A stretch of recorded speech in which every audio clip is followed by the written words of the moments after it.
فإن هؤلاء إنما يعدون الناس الضلال، يريدون أن نرى في مستقبل الأيام في إعلامنا برامج كالتي في إذاعات وتلفزيون الغرب،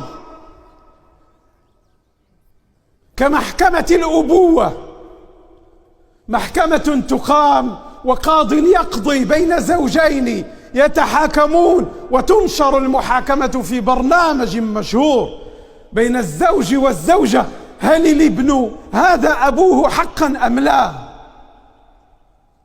فيجابه الأب في أغلب الأحيان في ذلك المجتمع: You are not father، أنت لست الأب، أنت لست الأب. غالبيتهم تحت زواجاتهم أبناء غير شرعيين، غير منبثقين من مؤسسة الزواج، ثم يبكي الأب ثم يصالح الزوجة وتمضي الأمور ويقولون عنه شجاع.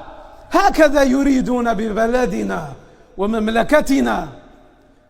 فينبغي أن تتمسكوا بشريعة ربكم وبدين ربكم، وأن تكثروا سواد المسلمين في كل مجامع الخير، فنحن المفرطون.